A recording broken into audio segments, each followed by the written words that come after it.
दोस्तों, क्या आपको यह बात मालूम है कि रामायण को सबसे पहले महर्षि वाल्मीकि ने नहीं बल्कि हनुमान जी ने लिखा था। और क्या आपको यह बात पता है कि राजा दशरथ के 4 बेटों के अलावा एक बेटी भी थी। और क्या आप यह बात जानते हैं कि हनुमान जी ब्रह्मचारी हैं, यानी वे किसी भी स्त्री के साथ संबंध नहीं बना सकते, लेकिन इसके बावजूद भगवान हनुमान जी का एक पुत्र भी है। दोस्तों, हनुमान जी ब्रह्मचारी होने के बावजूद हनुमान जी को पुत्र की प्राप्ति कैसे हुई? दोस्तों, आप लोगों में से शायद ही कोई ऐसा होगा जिनको इन सब बातों के बारे में पता होगा, और ना ही ये सब घटनाएं आपको रामायण सीरियल में दिखाई गई होंगी। दोस्तों, आज के इस एपिसोड में हम आपको इन्हीं सब घटनाओं के बारे में बताएंगे। दोस्तों, आज का ये वीडियो आपके लिए बहुत ही ज़्यादा इंटरेस्टिंग होने वाला है, इसलिए बने रहिए इस वीडियो के एंड तक। दोस्तों, सबसे पहले बात आती है कि रामायण सीरियल में जो चीज़ नहीं दिखाई गई वह यह थी कि रामायण को सबसे पहले महर्षि वाल्मीकि ने नहीं बल्कि भगवान हनुमान जी ने लिखा था।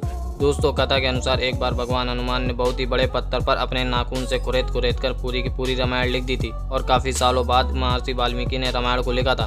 और जब महर्षि वाल्मीकि को हनुमान जी की लिखी रामायण के बारे में पता चला तो महर्षि वाल्मीकि हनुमान जी के पास गए और महर्षि वाल्मीकि ने हनुमान जी से कहा कि प्रभु, आपके जैसी रामायण का वर्णन तो कोई भी नहीं कर सकता है, और आपके द्वारा लिखी गई रामायण के आगे मेरी रामायण कुछ भी नहीं है। और इस बात को सुनकर हनुमान जी को बहुत बुरा लगा कि मेरे द्वारा लिखी गई रामायण के आगे महर्षि वाल्मीकि की रामायण कुछ भी नहीं है। इसके बाद हनुमान जी ने अपने द्वारा लिखी गई रामायण के पत्थर को समुद्र में फेंक दिया, और इस तरह महर्षि वाल्मीकि जी की रामायण दुनिया में आ पाई।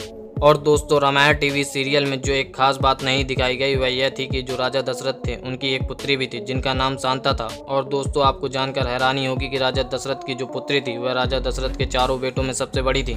और यह बात आज तक जितनी भी रामायण बनी है उसमें राजा दशरथ जी की पुत्री का रोल किसी भी रामायण में नहीं दिखाया गया है। दोस्तों, आपकी जानकारी के लिए बता दें कि राजा दशरथ जी ने अपनी पुत्री को अंग के राजा रोमपद को दे दिया था, क्योंकि अंग देश के राजा की कोई भी संतान नहीं थी। दोस्तों, ब्रह्मचारी किसे कहते हैं ये बात तो आपको अच्छी तरह पता होगी, और आपको यह भी मालूम होगा कि भगवान हनुमान जी ब्रह्मचारी थे।